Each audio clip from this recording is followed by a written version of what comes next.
I pledge allegiance to the flag of the United States of America, to the republic for which it stands, one nation, under God, indivisible, with liberty, justice for all. Guess we'll turn the floor over to them. You guys want to start? That's okay. Sure. So, Sorry. yeah, that might be a good thing. Sorry. No, that's okay. Do we have any folks on the outside speaking in on this one? Not yet. Oh, maybe that'll come. Just So, act like you're in the Baptist church. So, what we're here for today, and we're not going to spend hours here by any means. You know, we recognize that you folks are a busy school system, and we've got 3 new board members, and that really should be exciting for you folks. Kind of a new majority. I don't know if that changes anything one way or the other. But to me, you know, if I come in, and I've been doing this for 25 years, so I understand why an employee might get a job. I understand why a school teacher might get the position over someone else. You know, you folks come into this brand new, and in my thought would be, there's no question that is stupid. Isn't that what folks usually say? There's no dumb question. You know, there's no reason that you should be excited that the board meeting only lasted 10 or 15 minutes. Try to take your time. Learn, you know, about education in terms of what it is you want improvement on in Pocahontas County. You know, you as the board will set policy, and that policy will be kind of be directed towards the expectation of these people to kind of follow that policy in terms of what is it do you want to see different in Pocahontas County? What do you want to see done differently for our students or our staff or otherwise? And I'm going to assume you've got something in mind, or you wouldn't have put your hat in to run for the board to receive whatever amount that you receive per board meeting. Clearly, it's not for the money, but you've got some sort of interest in our students and the best interest of students. Now, I'm fortunate enough to work with a number of county school systems, maybe 20 or 25 of them throughout the state. Fortunately, actually, I'm a product of Pocahontas County school system. I live down in Greenbrier County of all places, but that doesn't mean, you know, next week I'm not up in Wheeling for Ohio County, or I'm not up in, you know, Pleasance County, wherever it may be. And I work with a number of other people that deal with education law. A lot of people always say, well, why does the school system need lawyers? Well, I'm going to guess that this school system is probably one of the top employers in the county. I mean, think about that. You're one of the top employers. I recognize Snowshoe. I recognize the hospital. But in most of our counties, your number one employer behind Walmart and a hospital or university is our school systems. You know, a school system is candidly big business. You know, whether it's dealing with contracts, whether it's dealing with personnel issues, student disciplinary issues, you know, the types of things that will come before this board. But, you know, you've got a significant operation. You know, the budget in this county is roughly how much? 28 million. $28 million budget. I mean, that's very significant. And, you know, when I look at Pocahontas County, you all are in a good position. Mhm. I mean, you know, when I look around the state at school systems, and everyone I work with in every county is successful, but Pocahontas County, you're financially in good shape. You know, you have student discipline issues from time to time that are coming in front of these folks, and they're going to have to make difficult decisions as it relates to, you know, dismissing or removing a student from the regular setting. You've got significant personnel issues over the years. You know, from time to time, we'll have to appear before this board and make some difficult recommendations, but sometimes some pleasant recommendations. But really, Dr. O'Call today to kind of provide some additional guidance to the school board, in particular our new members and our existing members, including Mr. Gibson, who's been on the board. Mr. Gibson, how long have you been on the board? This will be my 6th year, so 6 years. So he's seen the good and the bad and the difficult and complicated. But at the end of the day, I hope you don't ever lose sight of everything that you should do truly is, I would be hopeful, is in the best interest of the students. You know, again, I go back to in the evening when you're bored at night, take an opportunity to look through your policies, for example. I mean, a lot of what you do in the school board is policy driven. Well, you got a policy manual. You got to use a search box to find something. Today I was looking for a county about drug testing for our employees, and I had to go to the search box. Well, you've got a big old policy manual here. It's just the nature of it. Don't blame us. It's a legislative issue in terms of a lot of policies, rules, and regulations. And if you go through this process and you find at some point, hey, maybe this law should change, guess what? You've got an association that often will ask for legislative changes in the legislature. You've got a superintendent in their association that can ask for changes. Don't be scared to ask for change. I mean, when I walk around in my book bag with the code book, and you see the legislature holding stuff, a lot of this is higher education. A lot of this is public education. It's not easy. A lot of what we have to do is govern by this. And again, you've got 4 more years through this process. If there's something that you see or you think can better education, speak up. I'll make phone calls for you to our local House or Senate folks or superintendent will. Dr. Paul absolutely will during that legislative session. He's hands-on speaking to groups down there, trying to better public education and our county board of educations. Y'all would have to be living in a closet if you didn't recognize that we face an uphill battle in public education right now. I mean, we really do. I don't want to say that Pocahontas County is isolated from it. We're not. You're not at all. Your county's like a number of other counties too. What do we continue to see a decline in? A decline in our student enrollment regardless. I graduated here, there were 94 students this year. Y'all graduated, what, 40 something? 48, I believe. No way to really fix the population decline that all of us see. Yeah. You look at Putnam County, Harrison County, some of these other counties that are in thriving communities, or at least when you drive on the interstate, you see, well, Putnam County was maybe down 300 some students last year. They were down 300 the year before that. Wow. That's hard to make up. Each of those students is funded, let's say $7,000, and you multiply that out, you still have the same buildings, you still have the same costs. And in your school system, what is our biggest cost for our school system? Probably 80% our personnel, right? And I believe you're probably in good shape on personnel. I've never heard anyone saying you're making a significant reductions, risk transfers. I mean, in the years that I've kind of assisted you all, there's never been anything significant. So fortunately, you're good in that position financially.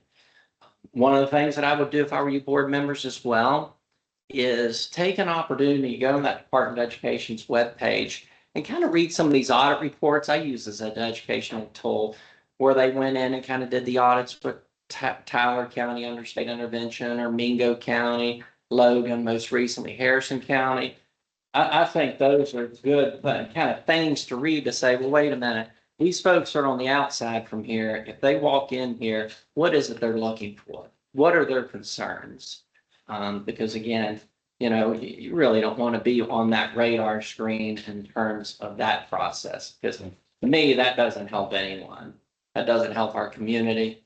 I hate it for Harrison County, for example, the most recent one. That's not a benefit really of that community.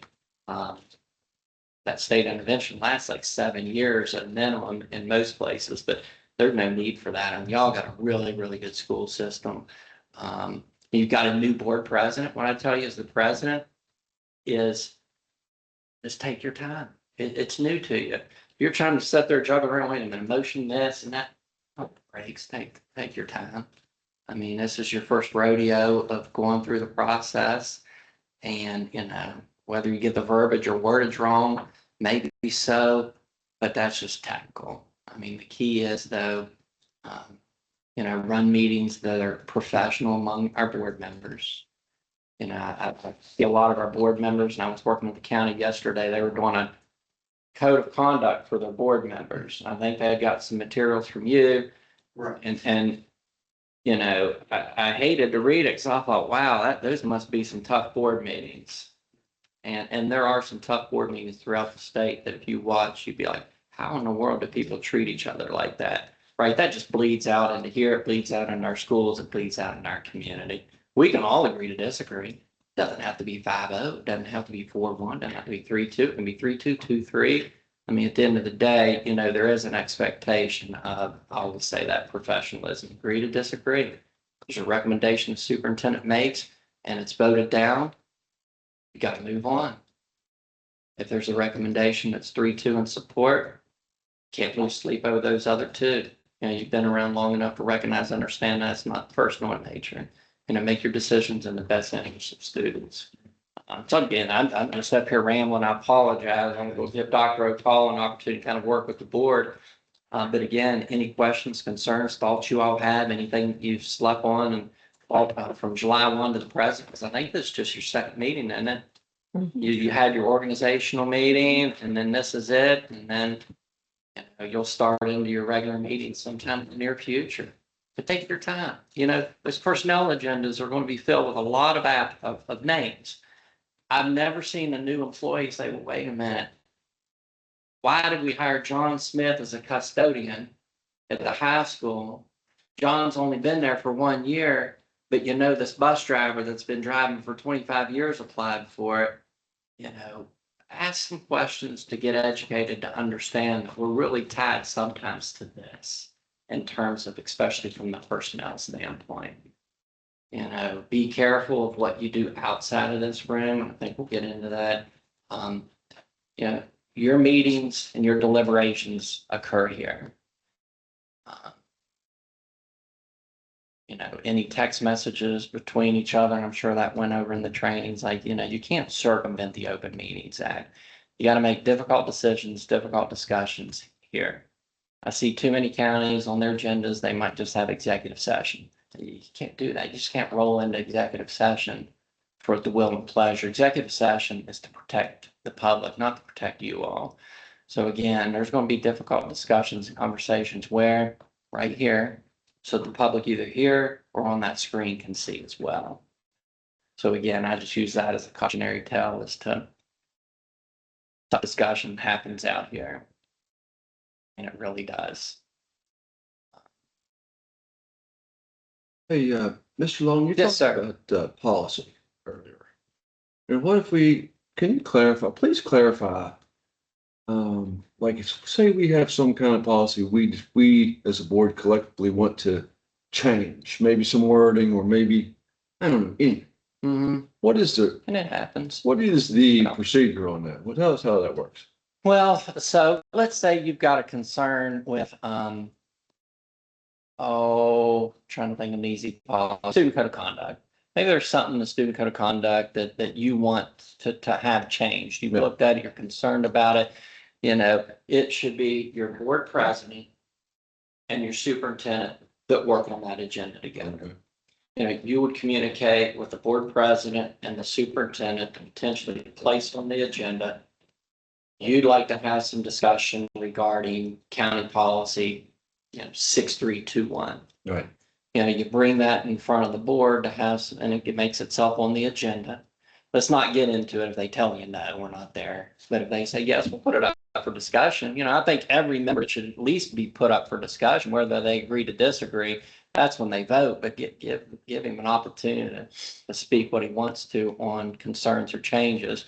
And if changes are made to that policy, then what we would do is go through the process of changing it and bringing it in front of the board for 1 reading, 2 reading, and that process. Yeah. I assume that's how y'all typically handle your policies here, kind of the reading process, because, it's not uncommon for policy to change. You're going to have a big old slew of policies changing probably in the next few months because Neola, your policy vendor, Exactly. will roll out new ones for the changes that occurred in this past legislative session. Right. Whether it's related to special education, self-contained video, you have a policy on it, what's going to need to be changed, but they'll make those changes.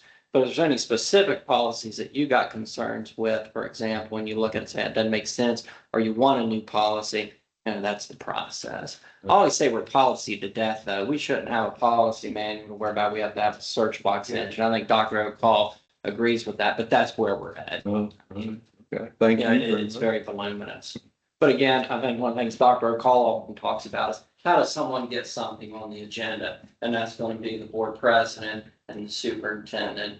And then again, I see that come kind of an act sometimes, conflict, but often I'm like, we put on the agenda, it doesn't mean that y'all got to vote in support of it, but you recognize the concerns of another board member that they want something on that agenda for discussion. Makes sense. Yeah. All right. I'm live, Dr. O'Call. Thank you, Chris.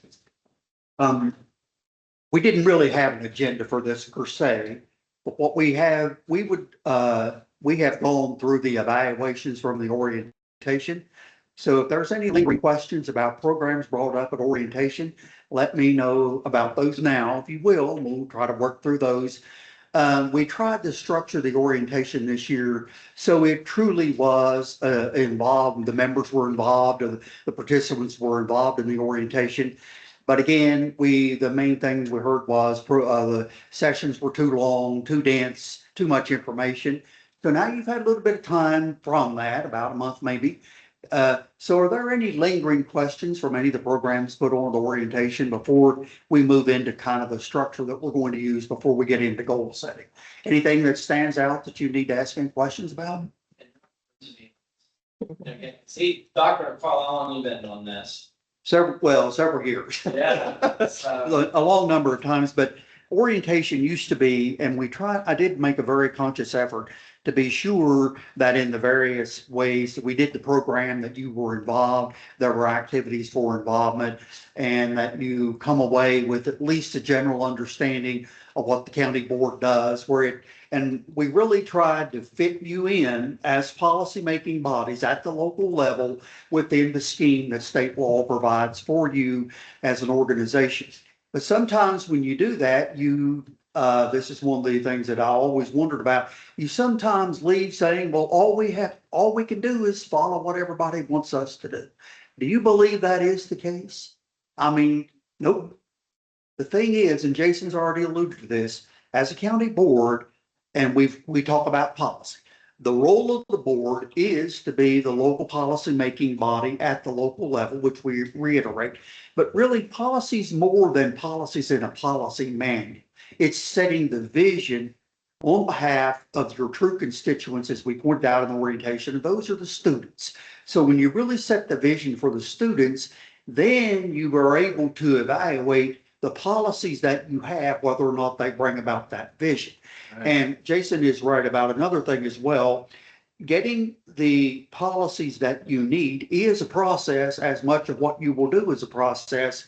And then getting those out for readings and things like that, determining. So when you set goals, what you end up doing is you end up saying, as a board, as a corporate body, and the important thing to remember, as we tried to point out in orientation, is there is very little leeway for individual members. It is a corporate responsibility and corporate task. 5 members become the corporate body that sets the tone for the school system through the policies you have. But Jason pointed out something else as well. Through the meetings that you provide and you have with the public, that's how the public begins to read how the board works together or doesn't work together. That's how the public also begins to realize the things you want to get accomplished as a county board during the time that during the year or whatever you have for your period. So one of the things we were going to talk about is board protocol. When we say protocol, what board protocol? What are some board protocols, or what are some board, we talk about at the orientation, norming, forming, storming, all that sort of thing. But what are some things you think are the general values that the board has, should be working towards? Some things that the county board, the 5 of you, and the superintendent, actually, the 6 of you, what are some things you think you might be wanting to work toward on behalf of constituent students? What are some things that come to mind? Making our schools a better option. Making the schools about, that is the pivotal thing now. And it's more than wearing t-shirts and say, we love public schools. It's got to be someone in your communities, and I'm not downing that, but when I looked at that video, there was no parent that testified, I had my kid in a parochial school, but I like the public schools better, like Dr. Deskins did at WVU at the winter conference. There is no student who said, I got such a good education, I got into a top-rate school. This was all an inside deal, the way this is coming across to the public.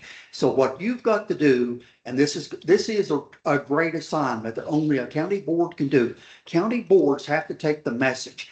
We do provide something that alternative methods do not provide. That is, we work with all students to get all students involved and get the education that taxpayers pay for.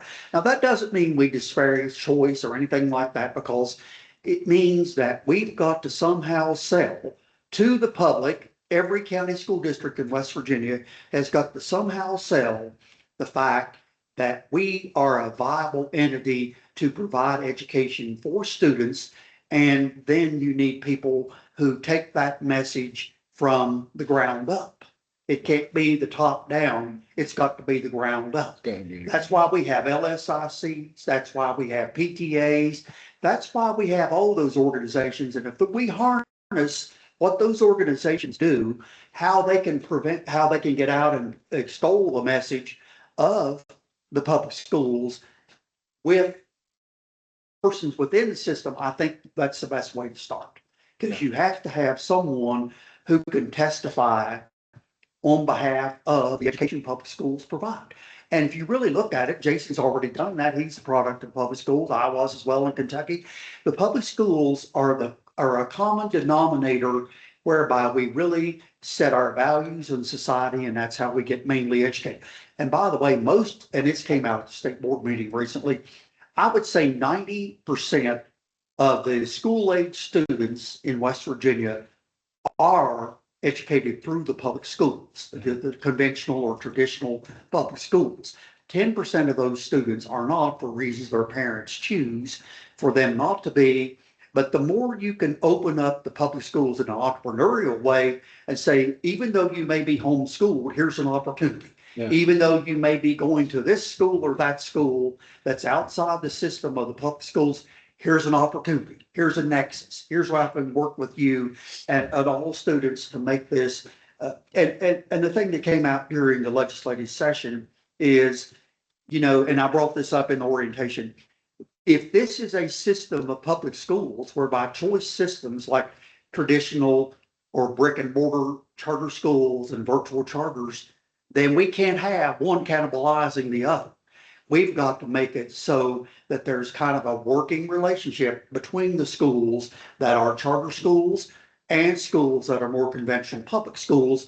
And the entrepreneurial spirit the board can have and do will be a way to actually make that bridge there so kids or parents can see that you provide a good education.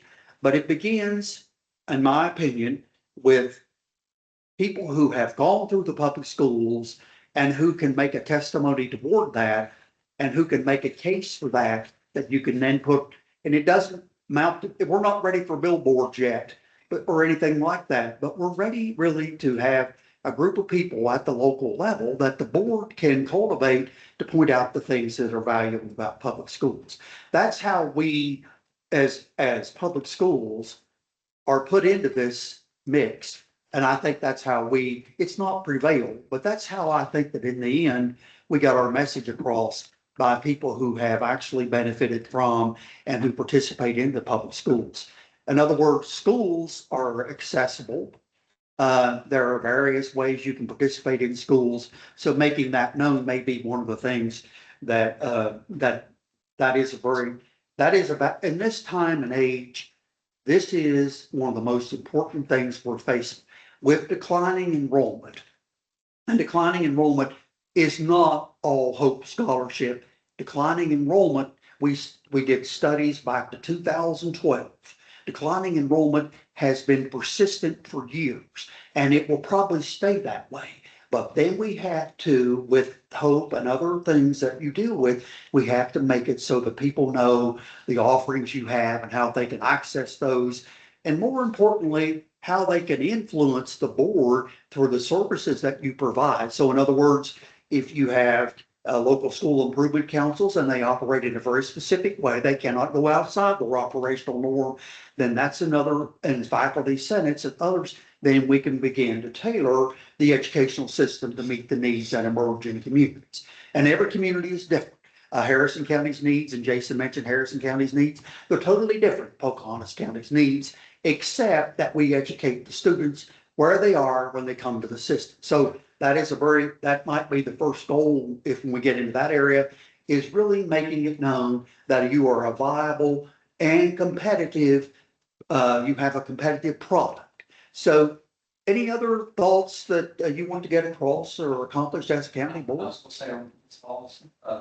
Well, that fall process, like that's a home run, right? The way call things is, I mean, if that's some goal, every board meeting, I've got those goals beside me thinking of that. And one of the things in terms of achieving that goal, we gotta find a better way also throughout the state to get our employees, our service personnel, our classroom teachers, our coaches out there, talking positively about our school systems, right? Sell it. I mean, Yeah. You're here with us, and I know things have changed over the years. You'd walk and, if I would have gotten in trouble in school, my parents never would have thought about second guessing that classroom teacher. Yeah. We do live in an age now, candidly, at least from what I see, and a good part of it is the employees will be questioned, but, we can't, when our staff gets down, students see that, when our employees get down, you can see that when they're talking negatively out there in the public. None of that's helping us. I mean, you got to, work with all of our staff throughout this state to say, there is nothing better than public education. If I didn't believe that, my kids wouldn't be in it. Yeah. I wouldn't be out here supporting or otherwise. We educate students of all levels and all needs and all disabilities, unlike anyone else. And in public schools, who is the first person most kids within the system? Who is the first representative of the system they see in the morning? Bus traffic, the bus operator. Yeah. Those people are, when you really get into messaging, the messaging can come from all various levels of the system. But people who pick up the kids early in the morning and take them home in the evening, those are the people they first see. Then as you go throughout the day, of course, it develops during the day, but getting staff on board in a way like that, I think is very valuable to any kind of unified message that we would put out about the public schools. Because public schools, and this was pointed out at the state board meeting, you do a lot of things beyond just teaching and learning that's in. For instance, law says the primary purpose of the school district is to provide instruction to students. Well, it doesn't stop there because you do so many other things, and that's one of the valuable things about the video that we saw at the state board meeting. It points that out, but making it known that when the kids will be and like lunch, lunches and things like that you have during the summer, all those sort of things are things that you really can use to sell. It's not really sell, it's not really market, it's to point out mainly. Because if you don't point it out, then some people don't know it because most of our population is an aging population. They may raise grandchildren to go to school or whatever. So you've got to, it's not marketing as much as you may not be aware, but, and then point it out, what all the things that you do, like the healthcare things, the food service things, and in addition, Yeah. and that's what you really can sell. Or again, I'm saying that, but I'm saying I shouldn't say that, but I really think that that's something that needs to be pointed out to all the constituents in the communities or interest groups that this is what we're about. We're about the whole child, and we're about making education more than just teaching and learning, because over the years, that's what school boards have been responsible for doing from the federal level on down, but capitalize on that. So I think that we often presume within organizations and your output, you presume that everybody knows what you do. But a lot of people do not. They have no direct connection to the schools. So making that bridge would be a very good way, as Jason's mentioned, through the employees and others. And so any other thoughts on things you want to accomplish? When we say people don't know, there's gonna be a lot of people that think that now that you're on the board, you've got an office up here and you're sitting through interviews, hiring administrators and coaches and teachers, that's not how it works.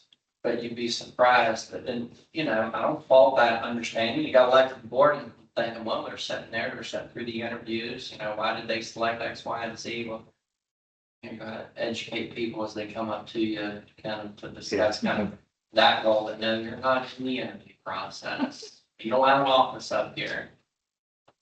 I think that is a very good point, Jason. I think one of the things that the public does not understand is the role of the county board. the public has expectations that boards can do things that boards cannot do, that even constitutional bodies may not be able to do. So getting across the role of the board is to create a communications methodology or method or whatever we say with people in your community so they will come to you with issues and concerns and then managing those in a proper way without taking them on to solve on your own and that sort of thing, but bringing them to the superintendent's attention. Chain of command is what we're really talking about.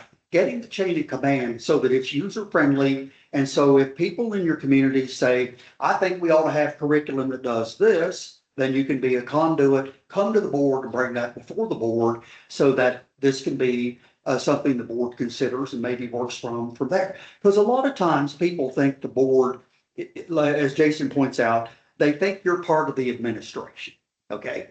And you're not. The superintendent is indeed the CEO of the county board and the chief of school administrator within and a member of the board in that angle and a secretary of the board. But really the county board is the elected body that is the only body, except if you're under intervention from the state, that it actually does appoint a county superintendent. So part of the role is to allow the public to know what the board can, it's really kind of like limitations you have that really are, even though they're limitations, they're opportunities for the public to be able to make an imprint on the system. That's what they actually, I think that's why they elected all board. Board members are elected, I believe, because the public wants to, in West Virginia and most other states, I think the public wants to say, we have someone that we know who has a connection to this system. Now, this system could operate without me. To be quite blunt. I mean, there are legislators who think it should. There are legislators who think we ought to have 8 school boards or 21 or whatever. But really, the school board is the area or is the arena by which people communicate what they think the needs and goals of the public are that can bring those to you. And then you can channel those through protocol and process. And one protocol and process obviously is policy. Another is finding ways to communicate with the public. I know that one board we're working with now, they're going to have like a forum in their county. In other words, get ideas from the various constituencies. It's really structured. It's not a gripe session so much as how can we improve the public schools in this county? And so in other words, if you set up something like that and you manage it well and you make the intent known, then I think you'll get people within the communities who will say, who will come out and who will point out what they think you may need in the system or to make the system better operate. And it can be done. Another board I'm working with, and this is an idea that I hadn't thought of, but rather than having 2 meetings where you do a work session, do the work session during the regular meeting. And then you, when you get to that part of the agenda, whatever the work session's about, then you've already had your delegations up front. Then you can move into if it's about finances, as you get ready to do your budget, it's about curricular issues or whatever, then you can combine the meeting and have a regular meeting. And then you're not being paid for 2 meetings as long as the agenda. Yeah. And we have the language written out for that. Bowles Rice wrote the language out for that so that it can be done. And that's Randolph County. They're wanting to do that because they're trying to get the interest. They're trying to see where the public is on issues and trying to get that get that information so you can work with that as a board. Any other thoughts or ideas? Yeah, I got one. Yes, sir. You know, we, circling back to the Hope Scholarship. Yeah. You know, I kind of feel like the Hope Scholarship now is kind of like the COVID scholarship or thing was, because we're starting to see issues, not like COVID, but that are brought up by it. They're very surprising. Yes. And one of them is, you mentioned people coming back into the program. You know, like if we want to come back and do sports or do CPE or what is do we have to charge a fee? What is this? What's the official rules about the money on that exercise? I don't know if it applies at all times, but I think the county board is authorized under most of those statutes to have a fee for things like that.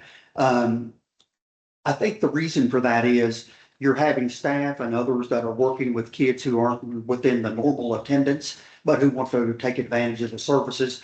But I will check into that. In fact, I got that question yesterday from another board. I just haven't had time to look into that. I think the county board can be entrepreneurial to the point that you can provide, now this is not a legal opinion because trying to research this. I think you can provide those services and you can provide charge fees or whatever for those, as long as the fees, I think, would be reasonable, whatever that means and however you determine that. But there are ways to interact with kids and make this more or less seamless to the degree you can, so that you show those kids who are going to the alternatives to the public schools that this is the thing, this is something you can gain by coming to the public school. It may not increase let me check into that and get back with you. It's like a legislator, they asked a question, it's so complicated, Well, but let me get back with that. There are counties that are adopting policies, you know, your neighbors in Greenbrier, I think, are in the process of doing that. It's a double-edged sword, you know, those are some of our biggest complaint battles this spring is that, and kids are coming back to these things, you know, I think that's noteworthy in the. On the superintendent's end, you know, the board everyone to explore a number of neighbors and other counties are starting to look at the ability to do that. And once you start to do that, though, there's a good chance that code book back here will change in the following year to say you can't do that. Does that make sense? You know, because it's an uphill battle. So just to provide contextual, for discussion, we did pass a policy about charging based on the Hope Scholarship allotment, a seventh of participation.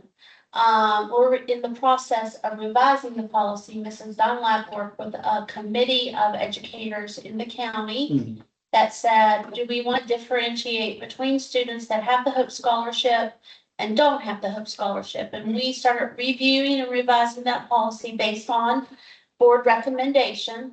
But certainly we wanted to have a committee of practitioners in our school that actually experience the coming and going of students.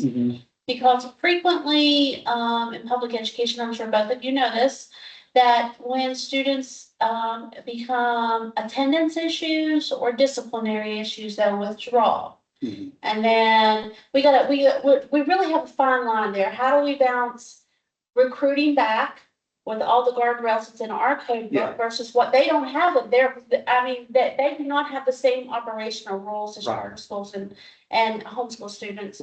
So how are we managing that and still including our staff and our board members and working out, coming to the middle on this? You start walking my way, I start walking yours. Put a country song there, we'll meet in the middle. Well, actually, it's not as easy as saying. It does not. It's and very then other difficult. things happen too, because as I understand, and this came up during legislative testimony, and I wasn't aware of this. Sometimes kids will go to virtual schooling through the charter, through the virtual public schools. Yes. And then they will not stay in that system long enough to really, that they're moved from that system. And then they come back to the public schools, or we hope they come back. We may not know where they go. So Well, they do come back, and frequently we are seeing when students come back that we have a regression in learning skills and content knowledge. So it is a lot more difficult to educate them at their grade level. Yes. So there's a whole bunch of factors that goes into play when we're educating, when we're learning how to navigate these uncharted waters. Yes. And maybe part of that might be, they do have a charter board. Maybe they ask the charter board, you know, that's what they're there for, that organization. And say, look, this is an issue we run into. Can you give us any guidance on this? How we fix this? Because I don't think there's a great deal of communication at the state level, between the department and the charter boards. So I think part of this would trickle down to the local level if you, and I think that may be, but we don't want to leave this conversation, this part of it, by saying that's an easy thing to do, because it is not an easy thing to do, but I think it's surmountable as long as everyone, like you said, comes to the middle. Yeah, I think you could do that. And I think that is a selling point the public schools will have. But again, every system's different. I don't know, are most of your non-public homeschooled? We have a variety, but we do have, I'm thinking we have about 100, over 100 that is either homeschool or home scholarship, Ms. Dunlap.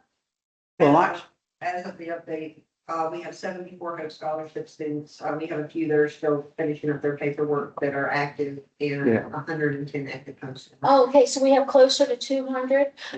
that's a lot. Wow. It It's is. Active homeschool, and homeschool, as most people don't understand, there's very little regulation is, that's correct.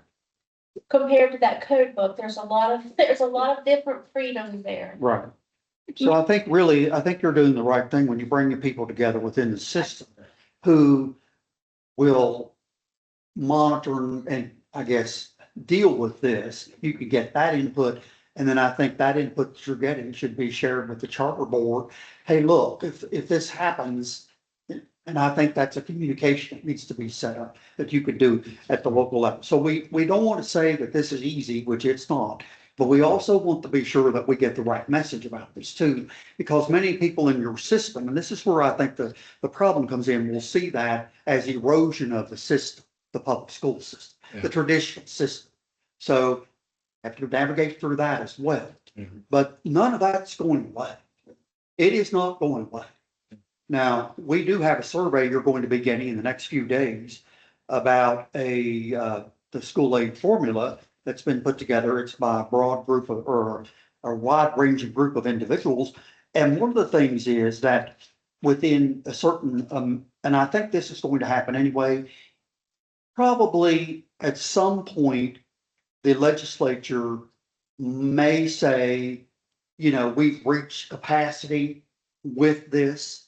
Or if they don't, then I think it's going to have a much more dynamic effect on county boards. But that's got to be something that a legislature that is very pro Hope Scholarship and charter schools, that's got to be something that they begin to realize that it affects the regular schools, not only with, and we're finding this out, and in fact, the legislature itself did a study that was issued in 2025, which said the main consequence is the increasing number of level 2 and level 3 special needs services. Yeah. And then I think that, and then the Bowles Rice brought up the fact at our fall conference that what you really do is you have a classroom where different students, if I understand right, I can be corrected. You have a classroom where different students have different discipline protocols. So you got all this to work through, and it's a lot. And so, again, part of the message is, and there's really no data that there is one, well, there is data. One of the legislators gave me about 1,500 pages that she had studied as to why kids or parents use the alternative schools. Now, that's just raw data, and I got a copy of that and I looked it over. It could be quantified, but really, do we have any true knowledge about why people choose an alternative arrangement? I mean, we have a lot of conjecture, which is probably true, but do we really have knowledge about why someone is motivated to provide homeschooling? I mean, I know a lot of the things that we hear, and they're probably true, but what causes that? Is it, did they have a bad experience at school when they went to school? That's part of it. That's part of the study she showed me. Hey, when I went to school, I was treated badly, and I don't want that to happen with my kids. Probably that's not, you'd have to really investigate that to see whether or not how the depth of that. But perception is reality in things like this, especially if we get money to make the reality come true. So finding out and just talking with people, I mean, I don't know if this would work or not, and it may not be something you want to try. But does anyone ever talk, like when people go to homeschooling, do they come in the office? I think and say that we're doing it for this reason or that reason. Occasionally, but sometimes they don't even do that, do they? No, they have to send a notice of intent Yeah. now. So see, that's another thing that's missing too, that data. Now the Hope people want to put that together. because they want to show that there are the reasons. But then I think public school people, and I think that don't the attendance directors and other people have to be now involved in Yes, sir. a lot more of that than they used to. So you can get data about that. I mean, you may find out things that you really don't know, or they may be things that people just say that as this is why we want to do this, and it may be for another reason, but at least you would be able to get something to start with to put together data. So we've talked about, making awareness of the public schools. We've talked about the branching into that as maybe a way to reach out, and that may be difficult. It's something you can't just rush into. People who send their children to or kids to non-public schools. And any other things that you think the board should be working on, or Staffing, what? our staffing and recruitment plan for Yeah, staffing. okay, now, staffing and recruitment, now Jason's gonna straighten me out on this probably. Staffing and recruitment can be part of a board's vision for the system. But the mechanics and the details, you have no control. Yeah. You can't tap somebody on the shoulder and say, hey, you need this job because I think you're best for it. Yeah. You cannot delve into the system enough that you create. Your role is to set the broad vision. If you want to concentrate on CTE more, then that becomes the goal of the board. And then to the degree you can handle that through finances or whatever, then the superintendent is getting the message, in this case, that this is what the board wants to concentrate on, but then the mechanics who's recommended will not be yours because you cannot do that. Right. And if you do that outside the system, you're even getting in worse trouble then Right. because you're prejudging it. But you can do it through the vision you want for the system. What if your vision is, hey, we need to spend a lot more emphasis on CTE, that we just pulled that out of the air. Well, then you bring that and you try to figure out how you can do that. There may be monies you can do. There may be staffing that has to be rearranged to the degree you can. But I think that's how you do that. This is the hardest part. The public thinks that you can just say, this is a bad principle. We need to replace this person. Well, you can't do that because of the rules, regulations, and laws. But then you could say, and this is how I think this can be done. You can say it is our vision for this system that we want high academic achievement. We want a CTE or whatever. And then you give that to the superintendent as your goal. And then I don't know if this board gets involved in job postings, probably not. I don't think a board should, but you can get involved in the outputs of what happened after you've done the posting and whether programs work. That's monitoring oversight. Let's say you put together a CTE program. The CTE program has got these goals and objectives, and 5 years later, they're not being met. Well, then somebody needs to bring that to the attention before 5 years, to the superintendent's attention, that these are things that we have as goals, but we don't really feel by the judging of the criteria that we wanted that this is being done. Be done for dropouts, absentee, things like that. See, the real power of the board is in the meeting when you're looking at monitoring and oversight. In other words, you don't create recommendations for personnel, but you create what you want out from personnel, the output you want. And when you create that output, then monitoring and oversight allows you to see if indeed the system is working toward it. And any superintendent will agree with that, because that's one of the things that you really have. The board's strength is not in these agendas that are really they're really administrative agendas. Your agenda is much larger and much greater than that in the respect of the vision, because the vision can be the whole board with the superintendent as a whole, but really your vision is, what do we want to do to make our schools competitive? We talked about to bring about economic development and things like that. That becomes how you do that. You do this through having a vision, getting it then moved into monitoring and oversight to see if that's really being accomplished by the administration or the school system. And sometimes when you implement a program, in college, we had to read this book called Implementation about something that happened in 1968, some kind of a program in Oakland, California. Well, the federal government had this charge. They gave it to the state, they had this charge. They gave it to local people, they had this charge. So that everybody had whole different visions of what this program would do. But the point is, the board in this case is the governing body that does set the vision for the system with input from the administration, staff, superintendent, and others. And then you monitor that and you oversee that to see that you're getting those things done. That's the real power of the board.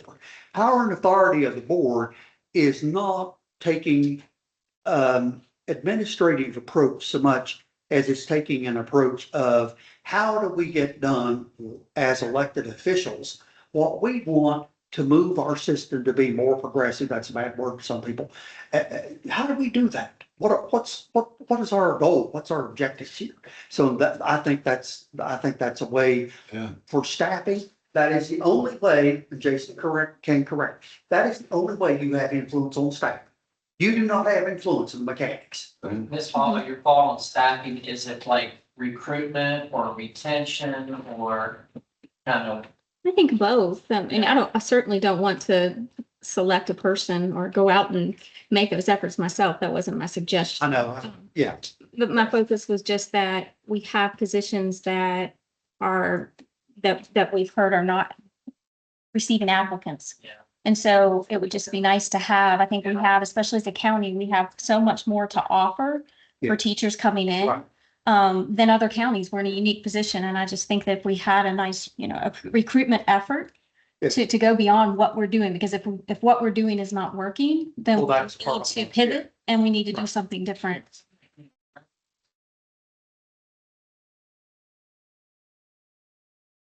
Studies, 512, I could find a job anywhere. Well, what's my next option?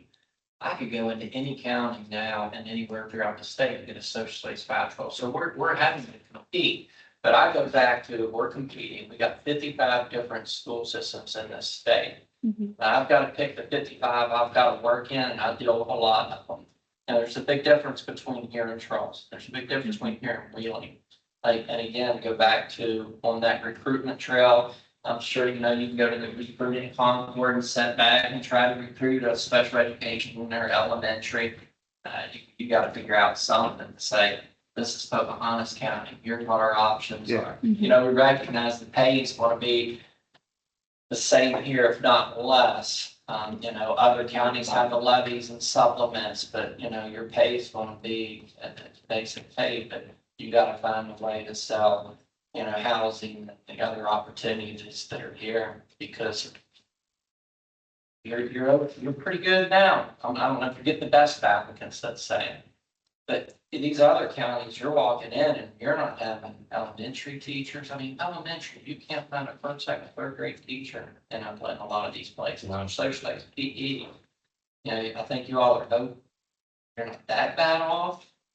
But you're only getting our administrative positions in counties, only like one applicant for a principal's position. Yeah.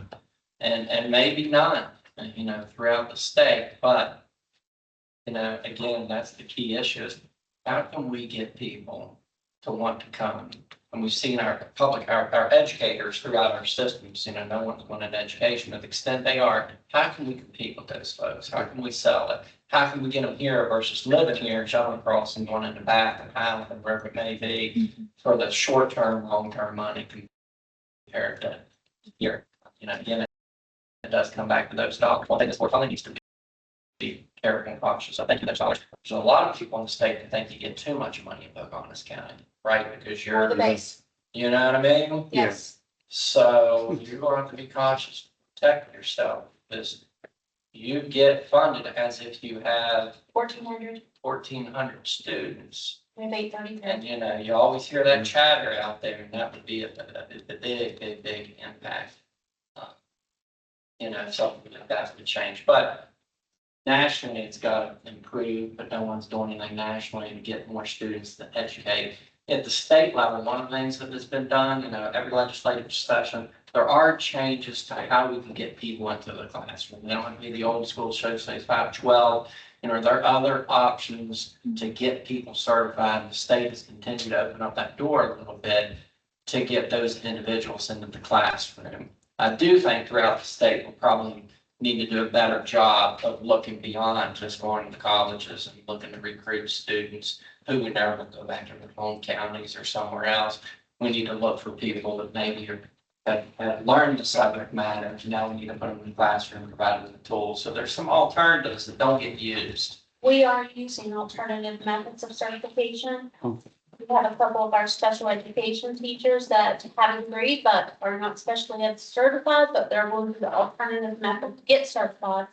So we're doing some of those good things behind the scenes.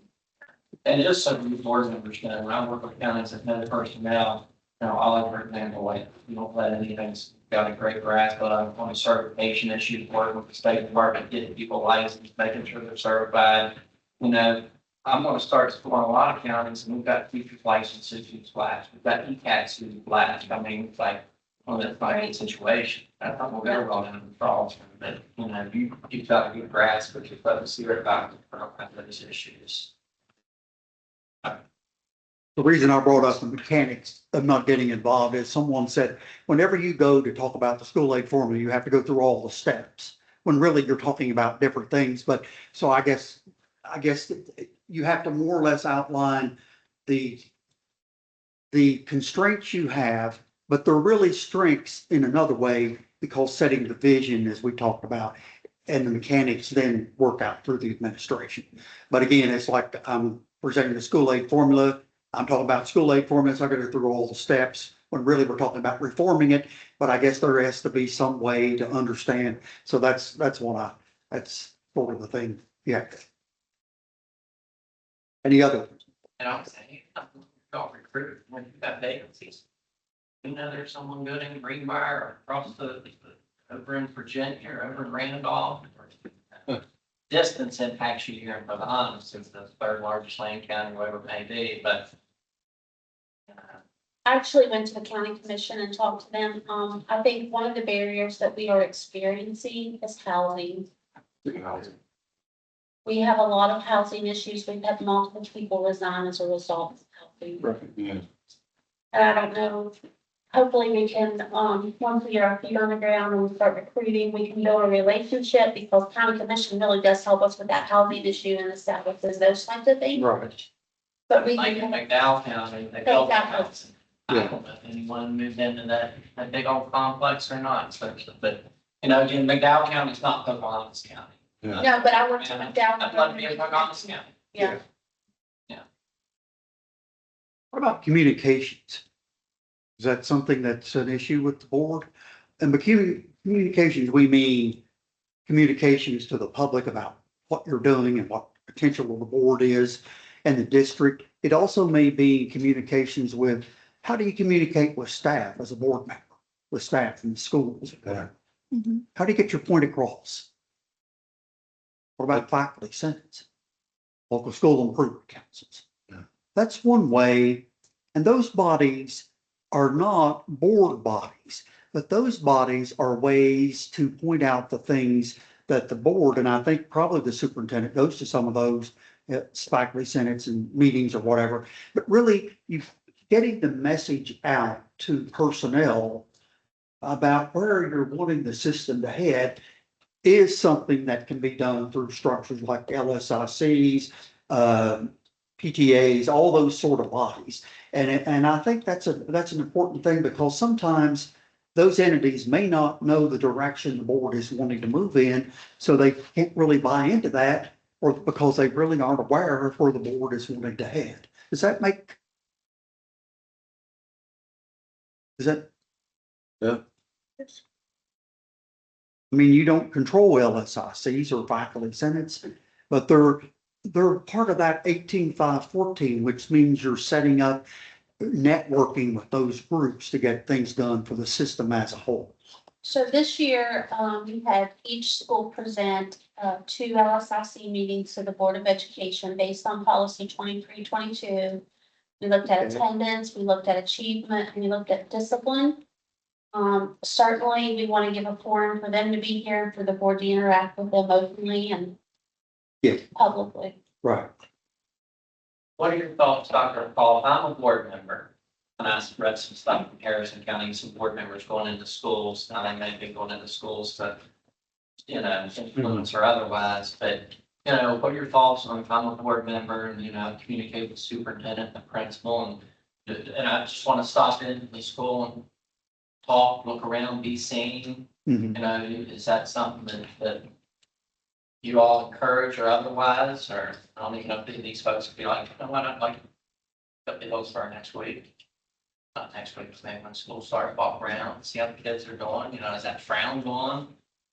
What is your culture and policies about that? Well, in our last training that we worked on, the board members, because typically when they go to a school, that's when they get a lot of concerns, complaints, can you take care of this, can you look at that? I think our policy is if it's, for board communication, if it's just interaction, but if it's about board business, it's not an appropriate, mechanism. Yeah.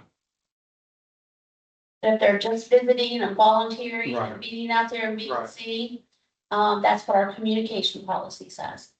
And if someone comes up to a board member with a concern, you know, if I'm a board member, I'm not gonna say, I want to talk to you. Right. I know they voted for me, you're not gonna be here in 4 years. That's not the way we want to operate. I guess really that process is for these folks to come and be able to speak to that individual and say, I understand what you're saying, here's what you need to do.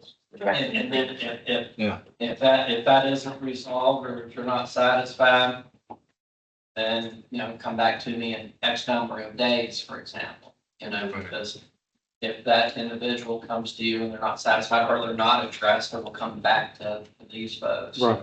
And you can't, you know, shut them down. What's Correct. And what some boards have been doing is they've been pointing out, if you are a parent or a constituent within the community and you have an issue and you bring it to the board member will, there's a chain of command. I hate to use that phrasing, but then in other words, when you hear something, then I think the role of the board to then talk to the superintendent and let's see what the superintendent knows about that. And from there, see if that issue has been resolved. Often we get phone calls at our office and I'll call the board president and the superintendent about this. They said, well, we took care of that 3 months ago. But to some people, you didn't really take care of it 3 months ago. You didn't do what they wanted you to do. Okay. So finding out a way to be sure that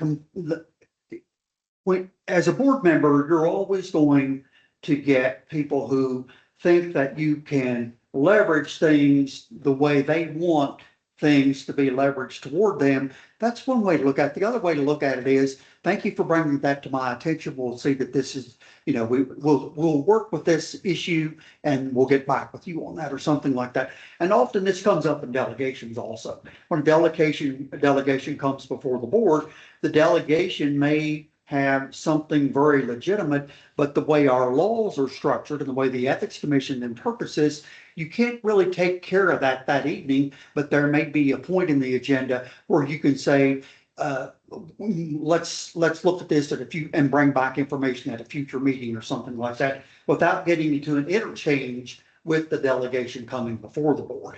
And I think that really does a lot, that accomplishes a lot, because some things you may not even really know about until someone brings that information to you.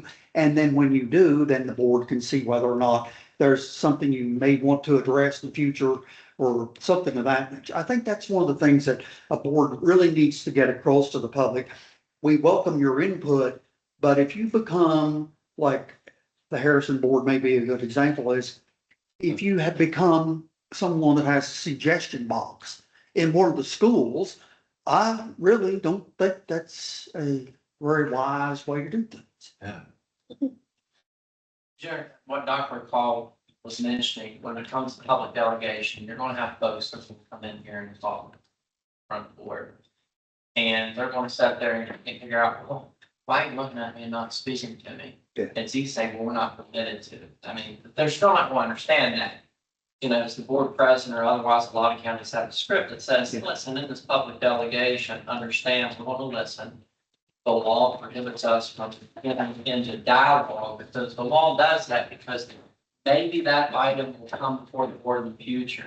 You know, if some group comes in here wanting a new lacrosse team to be started at the high school, you know, you can ask, you know, questions in terms of, you know, not any substance, but maybe you direct the superintendent or the president in an upcoming meeting you'd like to have on the agenda.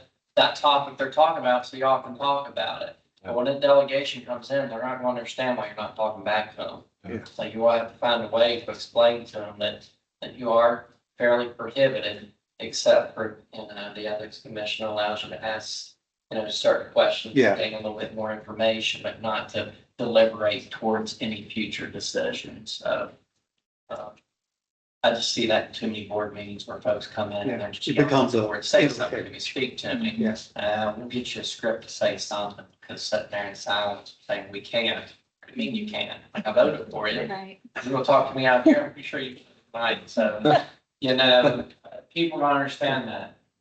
And I get it. That would be much appreciated. Thank you, Ms. Wilson. Script.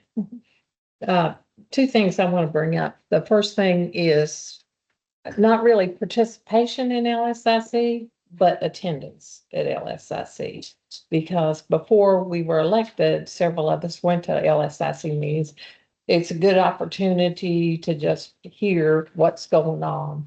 And we never commented, but, Right. and people were very, very appreciative of that. Mhm. The other part of that, and you can expand on that, and the other part of that is I'm very used to closed loop communication. I hear you, I'm gonna take it to Dr. Williams, let me know if you don't hear back, because we have a very big issue in this county where the perception is there is no communication. And we have to change that. We have to change it at the school level, but we also have to, in my opinion, help her so that people perceive her as being accessible, responsive, and she may not respond personally, but their issues have been addressed, be it right, wrong, or otherwise. Yes.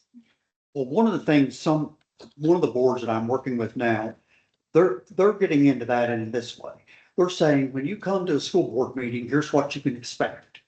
Then they're saying, if you have an issue that you want to bring to the board, here is how this would be handled by the board. And then you put the steps in there, give this to the superintendent farms that out particularly to staff. But then that way, everyone knows, at least you've got something out to the public. This is how a board meeting works. If you're a member of a delegation and speaking to the board, do not expect us to get into a conversation with you, but expect that at the end of the meeting or at some point in the meeting, we may decide to place that item you brought to us on a future agenda. If you have a complaint or a problem about going on in the school system, we have to be careful about some of this. In other words, say this is our process for handling comments, suggestions, ideas from the public. And we're going to be consistent in using this. It goes through the superintendent, it goes through, and the superintendent may farm that out to other people, but you will get a response. Now, sometimes you get into things that are like personally identifiable and all that sort of thing. That's a whole different ballgame. But I think in general comments, like, I think we could do more on the particular, I think we could make this program better by. Well, then that would come to the superintendent, and then that could go to the staff, and there would be a response. So part of this is getting a process known to the public and then consistently use that process. And the result may not always be what people who are bringing that to you want to get, but at least they will know the process. And I think that's where a lot of this falls down in that area. Because, in other words, making it, there's a consistency. If you have an issue or a concern, we have a way of handling that. We are a process board, we're a policy-making body. This is how we'll do that, and then being sure that it's followed through with. And sometimes the superintendent's put in a bind in cases like that may involve students or whatever. So, there may be a complaint about one parent has a complaint against another student, things like that happen. So finding a way to make it known through, and you put this in the newspaper too, put that in the newspaper. Here is how our meetings operate. Here's what we do in our meetings. Here's the format of our meetings. And then here is things that how you interact with the board. Put that in the newspaper. They won't even probably charge for it. I mean, that's, but I think that's a way to get that across. meetings of the board, you 5 board members. And you as the board president, and there's gonna be some tough roads between now and the next 4 years, for example, when someone comes in on a public delegation. And you'll want to go home for the next few weeks, look at your policy 0161, maybe it's somewhere in that range of public participation. Is it's you who, some superintendent's meeting, it's your office, and you to kind of make sure that folks behave in an appropriate way, appropriate language. And some of these board meetings I see throughout the state are getting absolutely out of control. It's very disheartening because guess what that does? That doesn't help that goal that you want. So why come here? Well, geez, not from what I just saw. So again, in that role, you may have to tell folks to calm it down, be professional. We're not going to get into personal attacks against classroom or teacher. We're going to talk about students. And a lot of those conversations people come in at, they've not started with the chain of command. Start there. If it's not satisfied, come on back. Come back, right? Because you have an expectation that it'll get addressed. And if it doesn't get addressed, come on back. We'll get it addressed. In fact, that'd be a good way to use chain of command. Someone brings something like that has not gone through any initial review or anything. You can say, well, why don't we start it this way? And then that way you can begin to make the culture of that so that it's known that this is how we handle it. Because there are things that come up in delegations. If you listen to school board meetings, that you're astounded that they come up. I mean, it's just, as Jason points out, but if you could work on procedure where everyone knows if someone says, this is how we handle consistently things and suggestions from the public or comments or whatever. And then some things I think you just simply have, and I don't know the right way to do this, but some things you just simply cannot really very easily handle. I mean, I don't know if there's any limits under open meetings where someone could say this about an employee or that about an employee. I don't think it's that really. I think you can make comments, but you can't really get into nitty gritty of things that sometimes you see in some board meetings if you watch. Is that? Yeah, I don't think it's appropriate. What about fiduciary responsibilities? We hear about it all the time. What about it? What about it? Yeah. Well, yeah. So, yes, you all did a very lengthy thing in orientation and made very, very clear that we are responsible, and Harrison County's getting pounded right now. Their board is. Yes. They're basically holding them responsible for the overages. Right. So, there's a lot of things that we've talked about of what we could or couldn't do. Right. There's been some inconsistencies in procedures and so forth, not at this level, to my knowledge. It's, people have used to doing things one way, they don't do it the other, and guess what? Then the money's not right and so forth. So I guess there is a thought, because you almost have 100%, with the exception of one school or maybe two. You'll have 100% turnover in either secretarial staff or principals, which is kind of worrisome. And then you have these other things. So it's kind of, I was reading up on it and looking that, we just had I guess some type of audit. But since we had that audit, there have been a couple other things, nothing major. Yeah. But, can we start with a clean slate? And I would like that. I would think if I'm in charge of these schools or secretary responsible, I want to know that everything is exactly the way I said, because we're inheriting this. But I guess, I think in working with county boards on this issue for the last year and a half, one of the issues is that this is such a large amount of money and so many people are involved in this. So the only thing you can do, and then the most important thing you can do, is have consistent ways to see through policies and monitoring and oversight that things are being handled in the way the board wants them to be handled by information that the superintendent gets primarily.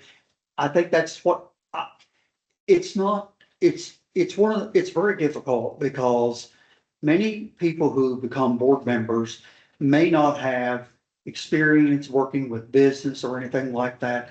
And yet in the end, you're held accountable for all of it. So you've got to find a way to chip it away so that you can get a handle on things in an oversight way rather than indirectly. So in other words, then through the superintendent, through information you get from the superintendent, then you will be assured to the degree you can be that things are being followed by the rules and directives that the board sets.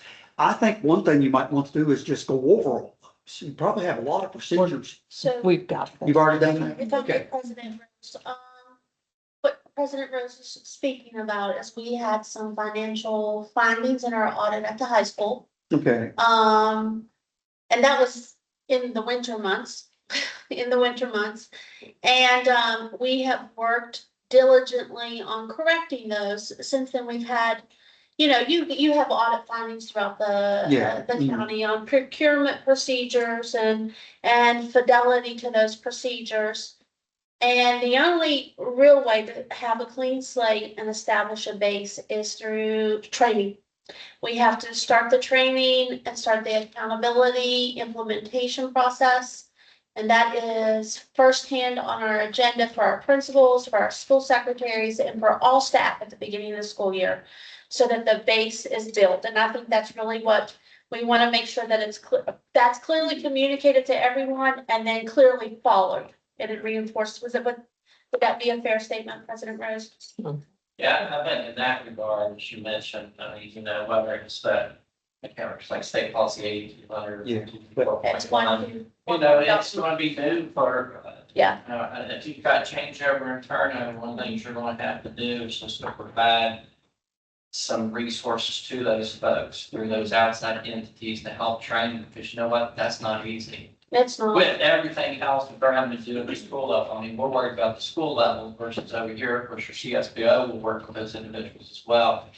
But training those individuals is going to be the key so that you don't have the situations that you previously had. And where the it's school, maybe- the policy at the school level here has, we had one perfect audit, but then we just haven't had a foundational training on procurement processes and procedures, and Okay. that's not the first thing. So we really need to work diligently on that, And even with our directors and coding there. I would think too, nowadays, many of our coaches are our own teachers, so, That's any correct. of those things that you can do and say, hey, coaches who are out there, they're doing fundraisers, they're playing some things. Right.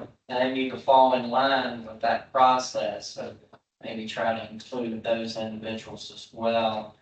Because, a lot of that, they just bring in an envelope full of cash, it's like, well, Yeah. a little bit more than what's there, I mean, there's a lot more to it. I don't know that, for example, our coaches know, and maybe it's not the process, if there's a fundraiser, to require their approval. So it's just thinking of that process, want to start here with the board and then roll itself out in a fundraiser, for example. I'm not sure if that's what y'all do or not. We need to build our plane.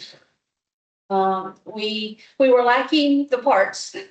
Now we know what we need. We got to put it together and consistently reinforce it and monitor our schools more closely. At the school level, so there's that concern, what about the overall broader picture of your school finances? To me, I'm not good with numbers, when I attend board meetings and I hear the treasurer go report, sometimes I feel like the board is probably like me thinking, I didn't understand any of that, simplicity, what is our carryover, things of that nature. Probably as new board members, maybe your work with our treasurer, to make sure you understand what it is she's saying to you in terms of how the finances look, because it appears throughout the state that it can change overnight, and you don't want that, right? I mean, Right. So it goes back to there's not any question that it's ignorant, especially when it comes to school finances and simply understanding, candidly, what do we have in the bank? what may sound like this big number, but you've got to have an 8% carryover by, I don't know what the state We do has expectation of, but, you know, my guess is you don't have big old deep pockets, but you're at I think, I agree 100% with the training, right, idea. I think that's valuable. To expand a little bit more on what President Rose said, I think perhaps in knowing what we're taking over and in knowing where we begin and a clean slate, an independent audit, I think would be very beneficial. Are you saying that that's something that we are not able to do, or is that something we can request and Boards have have done? done that. I mean, boards have done, it. I mean, you can do that. I think that might be good to get the foundation. Right, I mean, we all know where we are. Yeah, that's correct. And I think that would be very helpful, especially in the spirit of going forward. It's your baseline, yeah. Mhm. And the other thing is important too, is we have been working on this for about a year and a half. So we're now developing documents on how to simplify financial reporting. One of the policies we're putting together is the superintendent 4 times a year quarterly will report to the board in a broad way. Here is our standing. Here's where we project to be at the end of the year, knowing that you don't always end up there, but at least the superintendent's articulating that as your CEO. So those are the kind of things we're putting together. It takes a long time to get all that after we've had all the meetings on fiduciary responsibilities, but simplifying the reporting so that you know in a simple way to articulate how those reports, executive summaries and things of that nature. And again, it's taken longer than I wanted it to take, but it takes a long time to get those so we can have it for all 55 counties, given the diversity of the counties. So I think that will help some. And then I do think that independent audit, however you all decide to do that, would be a good baseline, a good foundational. Then you all 5 start off, all 6 of you actually start then with that as your foundation. And I don't know how much that will cost or anything like that, but It's about $20,000, but I will put it on the next agenda for us to discuss and look at. who's your auditor? that's what I was doing. We've used the state auditor, and that's who we just recently used, that we reported out at the end of last year. Uh-huh. We used him, but I think maybe I need to have a discussion at the board meeting about Yeah. what exactly they want. Yeah, and it's narrow it down. Yeah.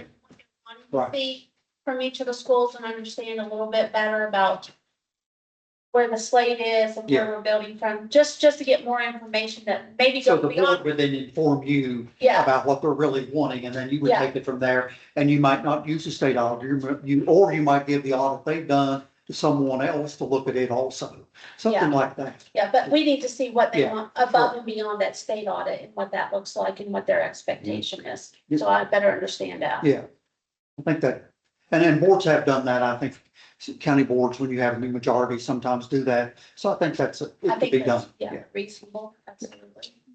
Yeah. What about student achievement? What's your role in student achievement as a board? Long-term planning.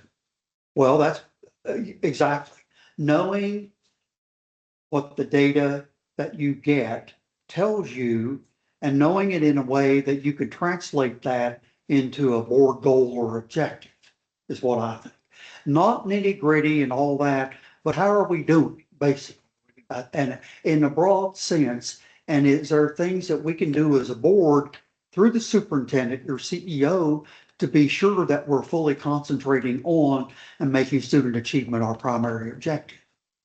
So I think that boards get blamed a lot for not having a great deal of interest in student achievement. I think they see it as intimidating. So you have to break it down. What are you trying? Are our kids learning? What programming might we want to change? And I think you get more flexibility this year in terms of graduate. Is it not right on terms of graduation requirements or something like that? That was done. Well, actually, it went up to 23 from 22 with the funding. Okay, well, So there's a Well, I lot thought- more. yeah. Make at least some money. Yeah. When we attend board meetings, you know, I'll leave, maybe I'm there for this one, but I'm there. You're not seeing much discussion on academics, and I always just Right. be back in the car and think to myself. Yeah. Yeah. Wow, here for the students, that's gotta be one of the top priorities, just to figure out whether, how are we doing, Yeah. maybe simple stuff, good, bad, ugly, we have an issue with math or English, or whether it's the attendance, I mean, the attendance is the easy one, but truly, the nuts and bolts of how are we doing? Yeah. Straight, how are we doing? How are we In doing? our assessments, that's, where are those weaknesses? Being able to really being able to use your role as a board to connect with that information you're given so that you can put together programming through the superintendent or put together ways to monitor and see if programming is working or deficiencies like you're mentioning in certain curricular areas, things like that. I think that's the board's primary role when it comes to student achievement. And I But think, that's a big role too.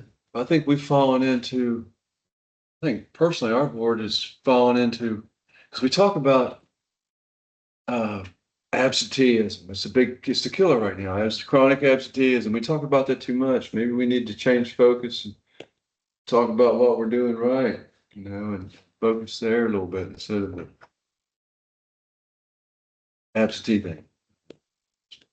We have a high chronically absentee rate, 62% of our seniors, 62% were chronically absent, meaning they missed more than 10%.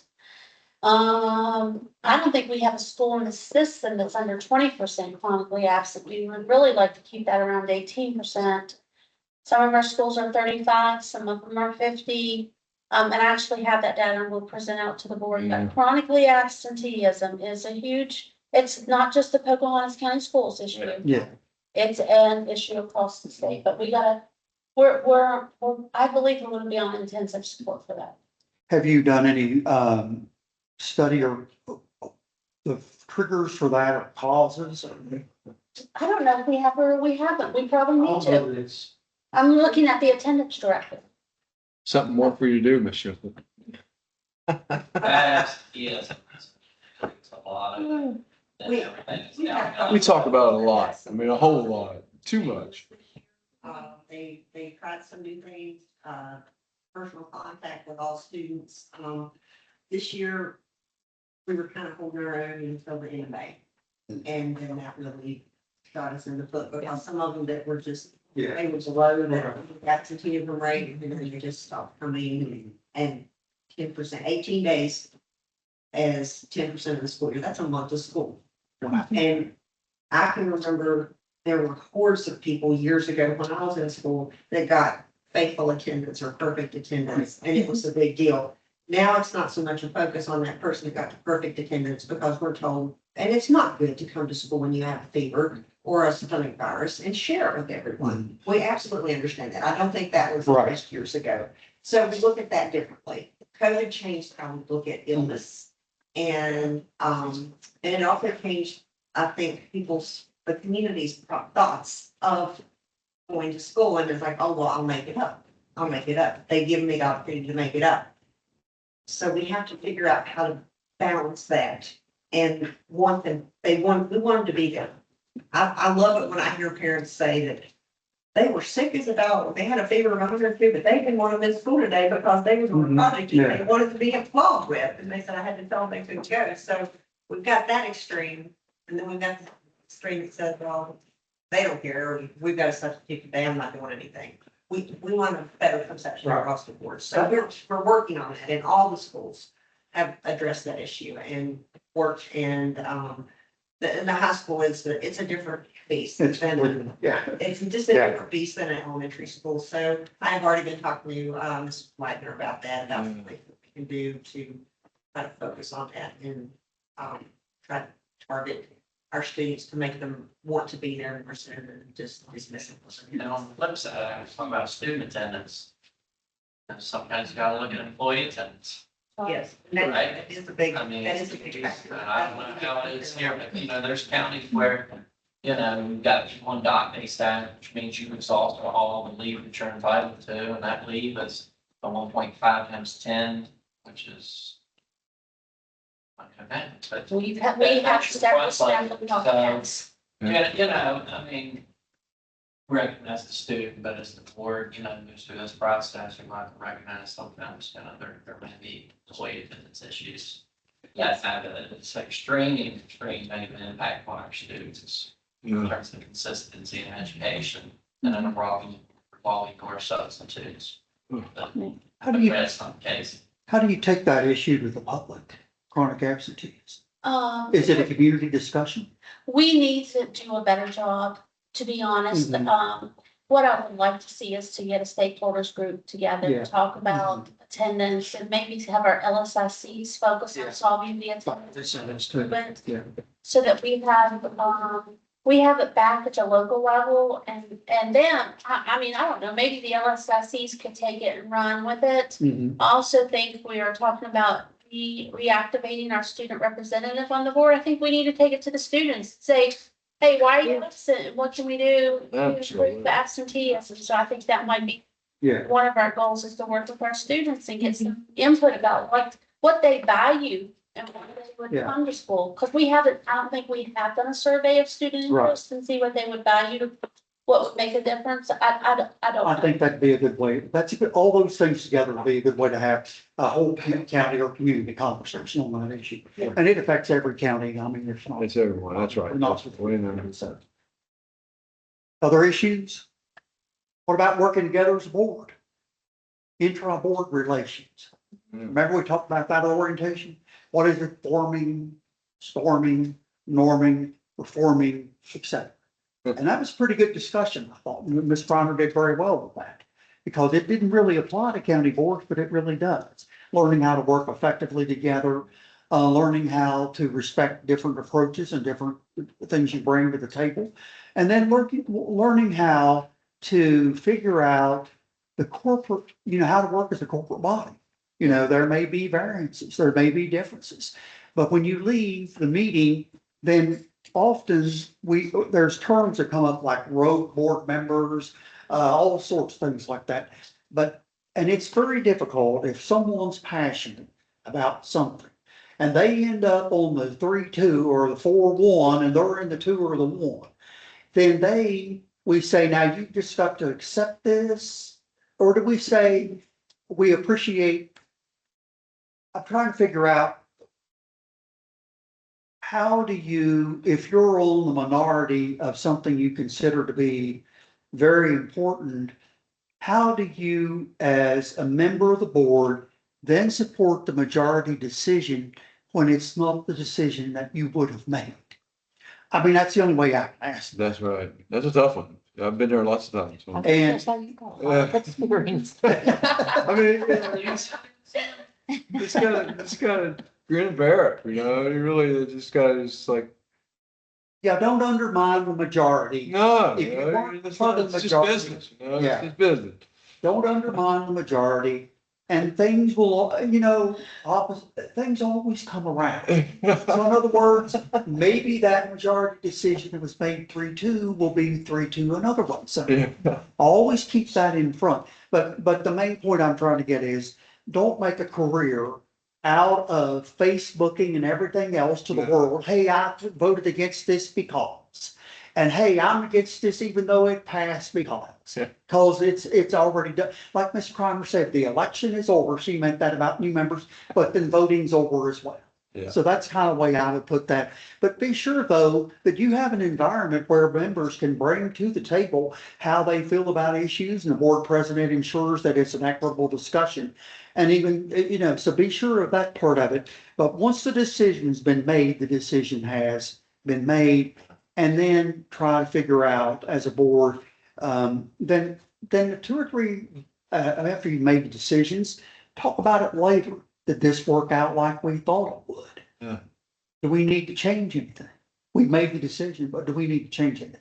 Have authentic and idealistic, but good discussions about what you decide as a board. Or sometimes, did we really have the right information when we made the decision? Yeah. If we had the information we know now, would we have done that way? Yeah. Because that comes into play sometimes too. That's true. Sometimes boards want to rush decisions, particularly if there's community pressure. When you don't have all the information, or you may not have the information the superintendent and others may have within the system. So be sure that it's a very structured conversation, that you work toward making the right decision based on the information you have at the time. And then if you need to change that, then I think sometimes it's good to revisit things. And now, if you've already put the brick and mortar up, you can't do that. That's what Supreme Court's told us. But we're not talking about brick and mortar so much as we're talking about if you've made a decision as a board, and then 2 or 3 months later, you want to revisit to see if that worked out the way you wanted, and if there's anything you need to do as far as monitoring that and making change to the degree that you can. I think that's how I articulate that. Yeah. But in the end, though, the important thing is the county board is a corporate body. And as a result of that, you speak as a corporate body. You don't speak through Facebook after that or before. So at least in my opinion. I would agree. And that's probably hard. Board meetings do you have them? Are you one county or We two? have 2. Some months we have 3, or this month it'll be 3. Last month we had the LSICs, Mhm. which was 2 board meetings, so that made it 5. So that the schools could present to the, Yeah. and make their request. Then we had a work session to prioritize their facilities request, and for the board as a collective whole to Right. decide what they want to spend money on. Now, let's talk about, if I'm a member of the board and I want something on the agenda, what is the procedure that I do as a member of the board to get something on the agenda? I don't know your procedure, probably. What our procedure has been in the Okay. past is that the board president contacts me directly and says, hey, this is a discussion item we would like to have on the agenda. Mhm. Or each of the individual board members, I mean, Mr. Gibson would contact me and say, hey, this is something I want you to look into, something I heard about in the community. Okay, Can we discuss it on the agenda? Or we have comments during the board session and I say, can I add this to the next agenda as a discussion item for us? So those are the 3 ways that they have in the past gotten something on the agenda. Typically, I'll put what they want on the agenda. Yeah. Now, what if you as superintendents know a little bit more about something that's developing? If you put it on the agenda, then it really is not coming to a point where the board needs to act on it. Correct. Well, there are some things that cannot go on the agenda, which I want to go back, I was going to circle back to this. When we are doing personnel issues, a variety of personnel issues that occur, those things cannot go on the agenda till the appropriate time for the Mhm. board to hear those things. Right. So I can't put them on there for us to discuss because it's not the appropriate place in whatever process is going on. Mhm. So typically I'll say, this is under review and I will present it when I have all the information presented. Okay. So personnel issues can't go on the agenda till the personnel issues ready to go on. Now, And that's important. Yeah. Like in at least in my world, the superintendent may be working on something that's going to impact an employee. And Yes. I'm sure board members here, out in the community in every county about, this employee, is out on leave or maybe they're on paid leave, whatever the case may be.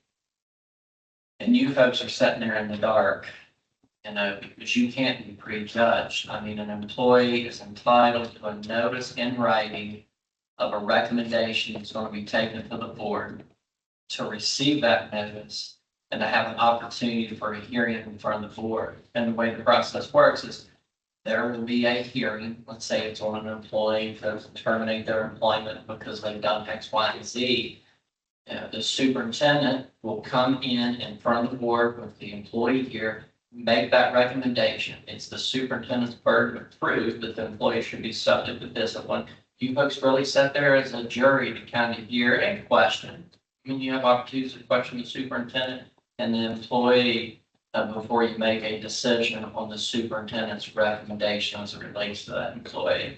So I know oftentimes you feel like you're in the dark, and there's not a month or a week that doesn't go by that I don't have an employee, for example, that's been arrested for misconduct with a student, or maybe they've stolen something from Walmart. But you're pretty blessed here. You don't have that. But when that does happen, it doesn't mean you don't let the board members individually know that you're going to hear stuff in the media. I'm handled from a personnel standpoint. You know, but I really can't share everything that didn't go with you because I can't have, or the superintendent can't have that employee asking for the communications between you all, which prejudge their rights. I mean, I'm a stickler and I think all of us are, employees should have rights and not to be prejudged. And for me or the superintendent to come behind the scenes and say, hey, I'm going to recommend that John Smith be terminated. Would you support that? Because it's going to be embarrassing if you don't. It's not what we did. You come in, you make the decision. If you don't vote in the superintendent's favor, leave here. It's what it is. What's your decision? And the community can't, every employee that's out, you can't communicate that out. You just, there's certain legal parameters on personnel that are not communicated out. And one of the things I see for board members to understand is, you know, any time that there is a report to CPS or DHHR about an employee, and it happens all the time. Oh. You know, we have our classrooms run a soccer team video, and we never cover anything up. I mean, counties are preach on mandatory report that CPS, DHHR review and make a decision. But what we're required to do during that process, whether I agree or disagree, that employee has to stay home. They can't be around, trying to think of the buzzwords, no direct interaction with pupils or something to that extent. And that occurred a few years ago, and then we're at the mercy of CPS and DHHR. Correct. And we have employees that in some counties, they might be sitting out there for a year or more. You know, other counties, maybe it's 1 or 2 weeks. Yeah. We're at the mercy of the investigation process. And regardless of what that outcome is, doesn't mean that we can't do anything, but they need to make sure and determine the no abuse. Because you're seeing that throughout the state, right? Big targets. Review, one tool that we use is executive session. Yeah. You know, and that's, would you please review how that's applied? Well, the executive session is an exemption. There are, I think, 12 or 14, I can't remember, exemptions by which you can have an executive session. Meaning you go into a closed session where the public's not invited, or whomever you invite into that session meets with the board. Now, over the years, beginning actually in 1998, the legislature made it very, very specific. You can't just say personnel or whatever else. You have to say, the board then needs to tell the public, at least you're going into an executive session for the purpose of discussing an employee position at X school or something like that. Because you need to be a little bit more than just use those terms, personnel, finances, things of that nature. So, but the thing about executive sessions would be sure that it, number one, be sure it meets under the exemption that you have. There's 12 of those, I think, or 14. Be sure that it meets under one of those. A lot of things boards in the discussion, executive session, have to be opened into the open meeting because there's no exemption for it. So a lot of boards get in trouble with the department, and it's wisely pointed out to boards, use these sparingly, but when you use an executive session, be sure that you're citing a reason by which you can go into executive session. Yeah. And it could cover a multitude of things, like it could cover property issues, personnel, as long as you're specific about it. And the property issues, you might not have to be as specific as possible. Because I think that, so, and then the next thing about executive sessions is, well, anything said in the executive session is not, as I understand, JC, it's not privilege. It's not privilege. And you can be subpoenaed or discussed. Unless it's some attorney-client privilege when we're in there, and that's extremely rare. And if you're in executive session and you're discussing a superintendent's recommendation, let's say for a principal. Right. And the board comes out and they vote to recommend John Smith as the principal. And let's say Sue didn't get the principal's position, Sue initiates a grievance with West Virginia Public Employee Grievance Board. There's going to probably be questions of you board members as to just tell us what was discussed in executive session. It's not privilege, so whatever you say back there, you should expect, and if at some point in the future you're under oath, you're going to have to answer the questions. Because again, it's to protect the employee, not you. So do you don't take notes during that? So executive sessions are not recorded. They should, but again, not private, everything was turned off. I don't know what we'd be taking notes on. I mean, if you take notes and you keep them and then there's a discovery process, I'm Yeah. gonna need to give those to someone. And the only Because then you're time just we'll relying on executive members. session is Right. student disciplinary hearings, but, which we will have those.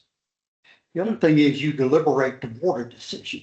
In other words, you use the executive session for the purpose of hearing from all the members of the board and the superintendent, whomever else you invite in, to give you information by which you can make a decision when you go back out in open meeting. Right. So boards have been cited by the department and others for going into executive session, more or less making the decision there and then coming out and validating the decision into open meeting. What you really do is, and the code's very clear, you deliberate toward a decision.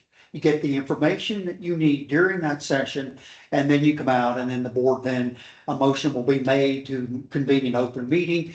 After that's done, then a motion may be made, doesn't have to be, motion then may be made to do whatever emanates from that discussion. Right. And I think that's an important consideration as well.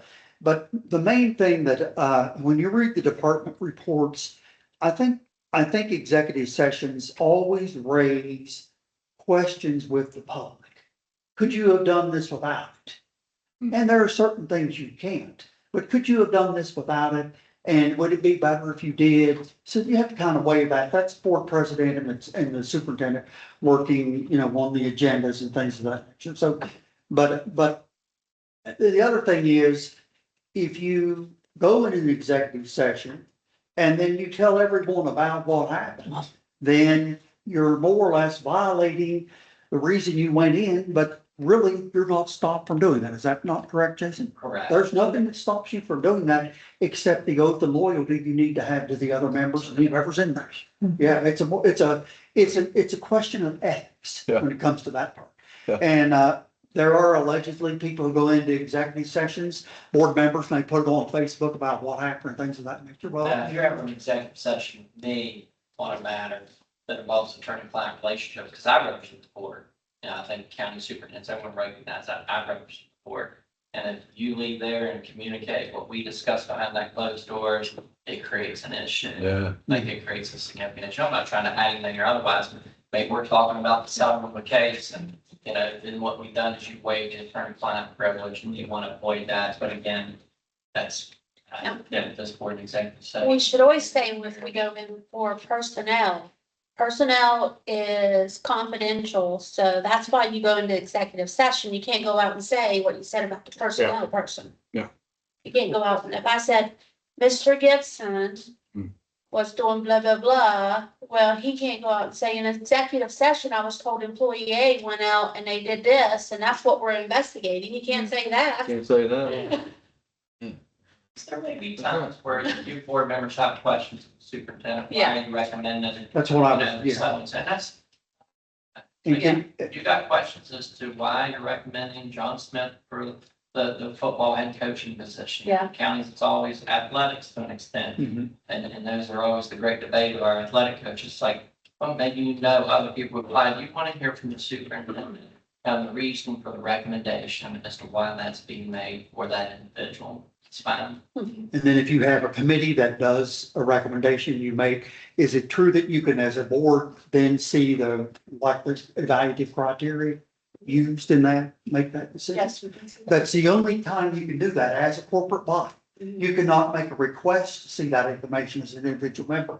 But if you want to see the evaluative criteria that went into your recommendation, even from a committee, the board has that ability as long as the motion's passed, as long as it's done only in the executive session. And of course, keeping that as part of the discussion in executive session. So that even gives the board a greater rationale to know why a recommendation is made. And I think that even would apply for recommendations of the principal and the faculty senate. Can they make certain recommendations? Even in those cases, the board would have the ability to know from that if those decisions were made following policy and code and things like that. So that has to be done in the executive session. Is that correct? So whenever, like, let's say we had a teacher up there at the middle school, bringing John Smith in front of the board, and you folks have some questions as to, well, how do we evaluate John Smith? Then you go to executive session on personnel, And I can see the superintendent educating the board on, well, the principal made the recommendation, faculty senate made the recommendation. There's this whole process of makers. And when that's the case, like, the code does say shall, we don't have too much flexibility. in Right. Teaching positions, coaching, yeah, principals, yeah, then the board overrides the recommendation of superintendent on personnel, then this board better be really well versed on, not because they go to church with you, their neighbors, but some sort of factors that make that applicant better than the other. Because that does happen, where the board does not accept the superintendent's recommendation, superintendent makes another recommendation. And when that happens, it's very rare that we're successful. Hmm. I mean, I'm just gonna tell you from personnel sense, very rare that we're successful. But again, that doesn't happen very often. Very, very few, because there's not much flexibility from personnel. Yeah. Board has. What about prior, situations that are still ongoing with personnel? As the new board, are we, able to be made privy to that information so that we can understand and? Status. Mhm. Yeah, It could be done in executive session, I think, wouldn't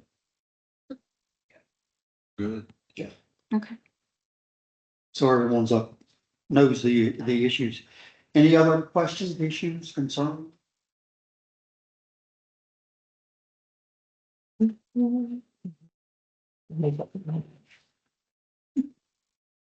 She's looking at her notes. Okay.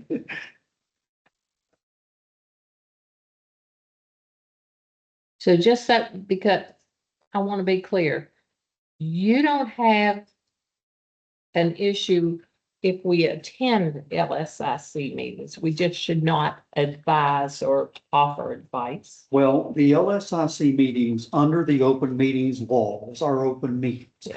Now, the only situation you might get yourself into, it's a perception situation. If three of you are there, that's a majority of the board.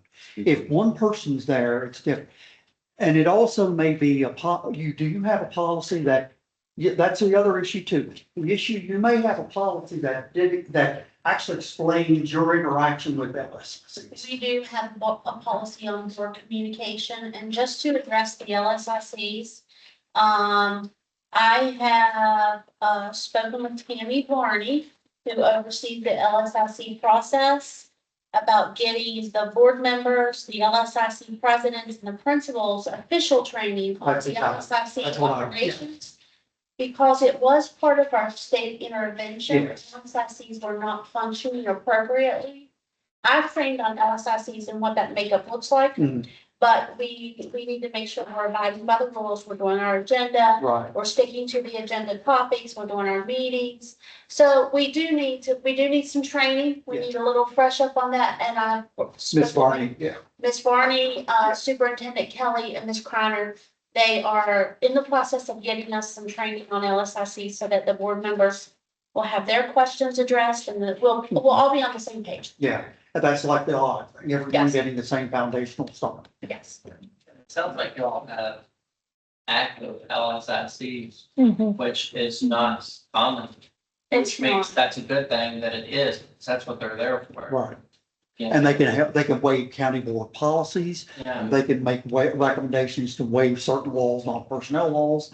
I mean, they have a lot of authority, but sometimes, but they do have to operate within the scope of the law. Yeah. And your own policy when you have discretion for that, Yes. and state board rules. So when all those things are met, then I think they can really have a great deal to do with the progress of the system here. So community committees. We have the ability to ask for a community committee it can be a special focus or it can be ongoing. Say we wanted to address absenteeism. Yes. Yes, the only issue that comes up with that is what the board member interaction with that committee is. So if you set up a stakeholder committee to look at chronic absenteeism, then if you have a board member involved, then now I work with Mercer County on their policies. what they do is they discourage board members from being part of that Right. actual setting. But the board members will be able to receive a report directly and the superintendent as well in the meeting. And then you would, as the board, take it from your angle there.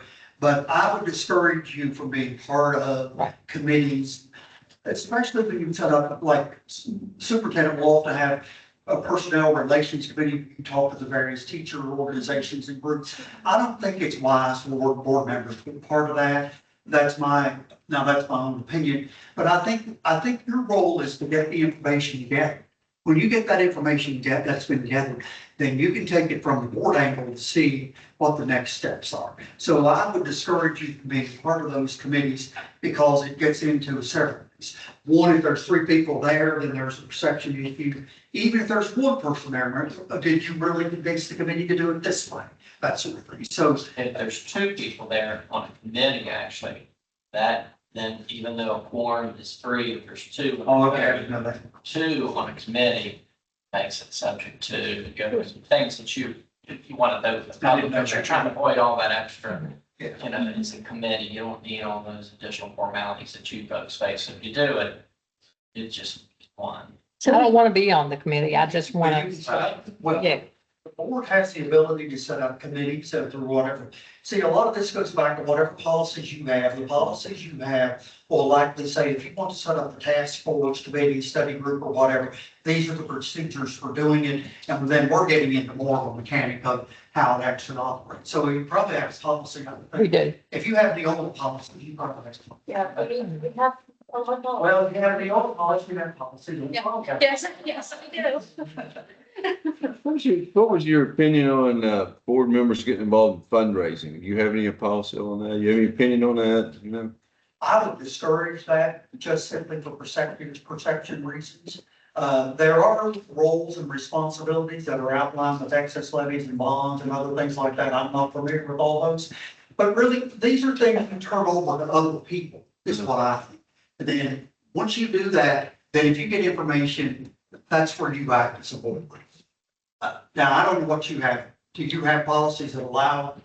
We do have a fundraising policy and usually our fundraisers are generated at the school level, Right. approved by the principal and managed at the school level. Yeah. So let's say Mr. Gibson wanted to fundraise for Battle of the Book and he wanted to fundraise for Marlton Elementary, he would go to the principal of Marlton Elementary, which right now was our Chloe and Mr. Anderson went there and say, hey, I want to support a fundraiser on this. Can you submit the form for the board approval? Because the board approves fundraisers. Oh, I see what you're saying. You see what I'm saying? Because you can't approve your own fundraiser. So it needs to be submitted up and approved by the board and he can talk with them on that. And volunteer and work the fundraiser, bake the stuff for the fundraiser, but it needs to be managed at that. So you've already got a policy that We've really already, gets it. We've got a process in place. okay. Sam, if you get too involved, it just might be one out of 200 people will say, I felt influenced by the board member. That's You know, I set a new role. Yes. It is a perception and then Right. it can be a conflict of interest. I mean, if you're fundraising for a school where your grandchild is. Yeah. I mean, there's a variety of things, so.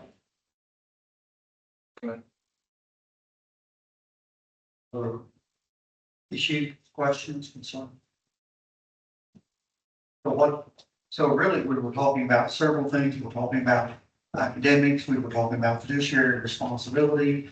We're talking about community involvement, community input, and getting, personnel recruiting. I just took several notes here. And Those are the things I wrote down as well. and I think the superintendent probably took notes, so I didn't. But anyway, I think this has been productive as far as getting Yeah. forward and conversation with the goal. And Sean's work towards goals. I mean, if you had a list of goals that each meeting, you're voting on something you want to say, is this going to match up to something over here? To me, and that's what you really need to look That's right. I do at. have You think, right?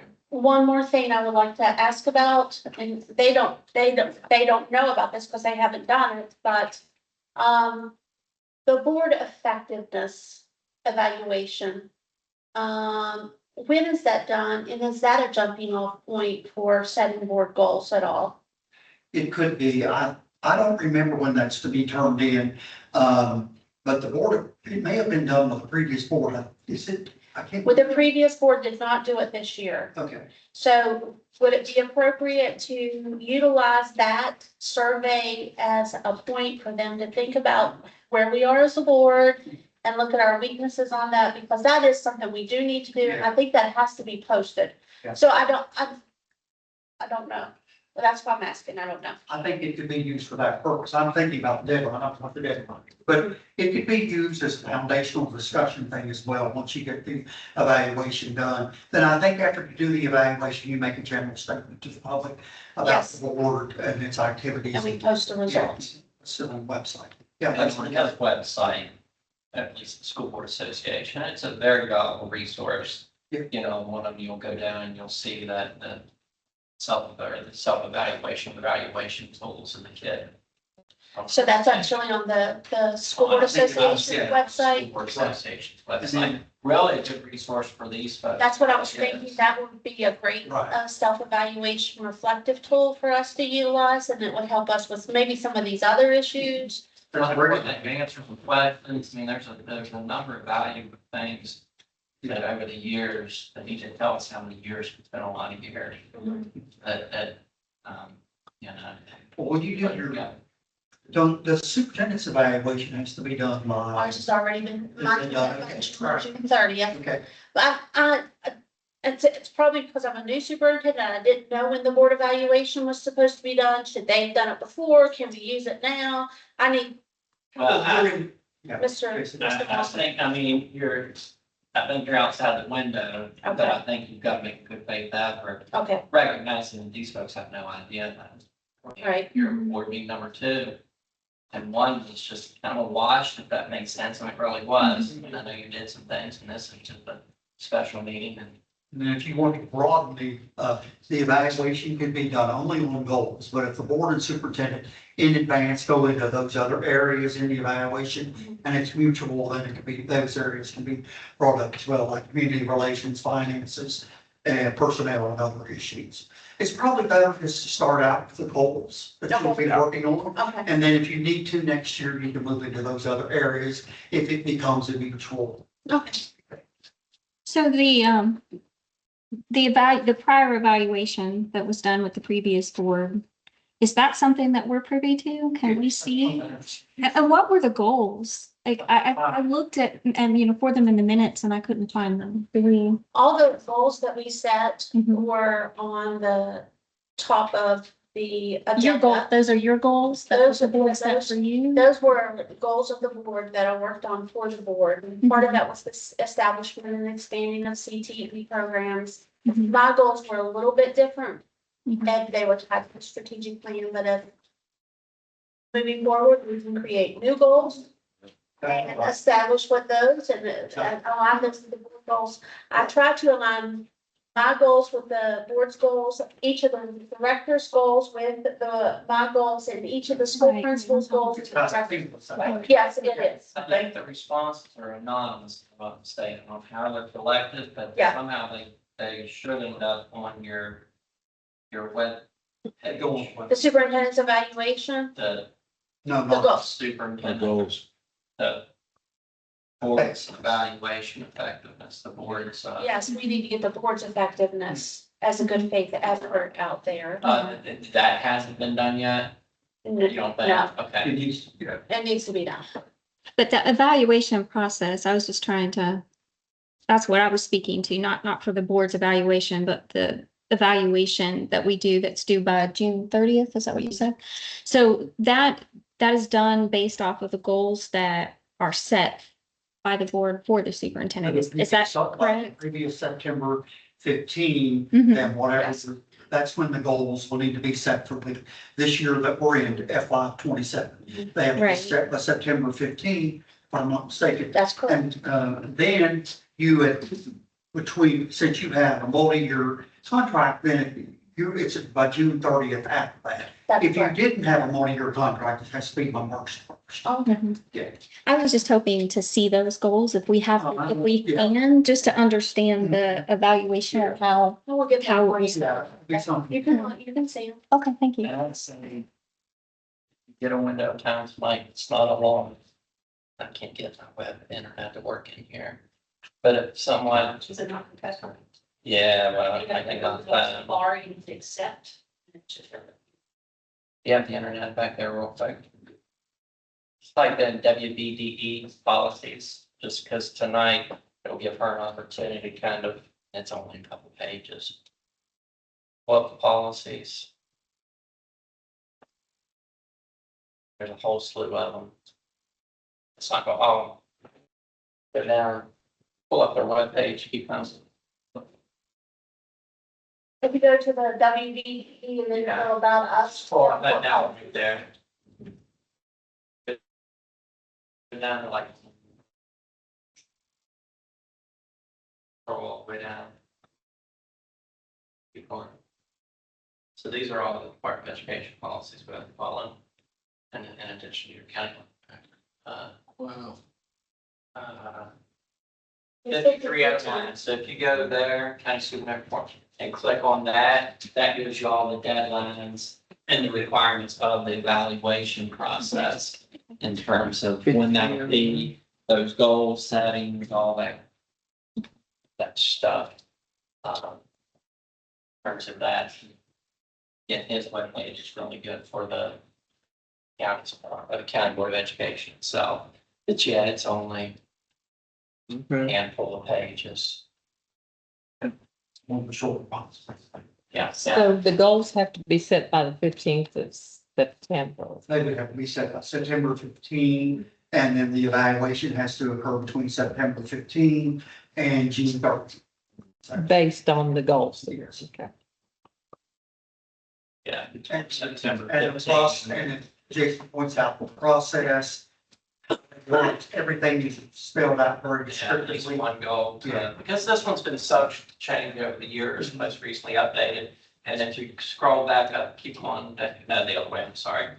And your evaluation window, because of where we're at, would be, it doesn't have to be before March 1 because of the term, so it would have to be before June 30, as you said. So this year, June 30. Thank you. And the superintendent goals may vary from what board goals are, but the way you're building it, it sounds like everything's going to be kind of seamless with the better way.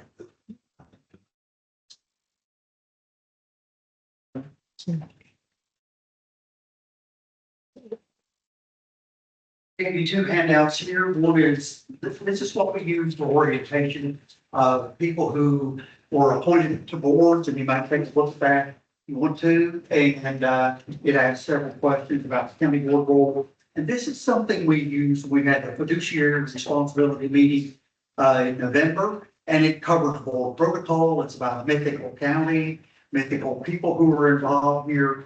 And I think we tried to write this idea so it covered about everything that a board would ever face, you know, as you work through fiduciaries and other issues, and you get into policy and things. And if you look at that, you know, take the time, if you have time to look at that, and maybe see this little vignette that's here. And the other's true and false. And most everyone will find these to be, one or two of those are kind of icky as far as being true or false, but I think after orientation, you should be able to answer most of those. So these are just for us to keep. We're going down.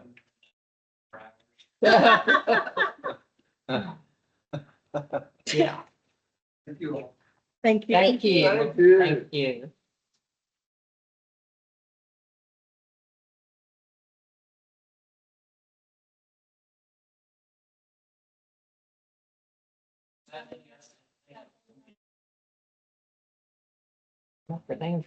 You know, throughout the year, your superintendent will kind of gauge how many board meetings that you've got, because you'd be surprised how many you run out. Because there'll be times when we're going to have special meetings for student expulsions, maybe not, maybe you get lucky, this, I don't think there were too many last year from that standpoint, but That'll be something that'll be on the radar screens as you move around the year and track and monitor. When is our next meeting? Our next meeting is the 22nd, right? 21st. 21st Next Tuesday 6 o'clock. at 6 o'clock. at 6 p.m. Okay. So do you adjourn us and tell us when the next meeting is? That's why, Hearing none, you're adjourned. Go home. that's why I was asking her. Go home. Yes. So do I need to The next meeting, communicate? September or July 21st. 6 okay, p.m. gotcha. Do I need to communicate with you to set up the agenda for the next meeting?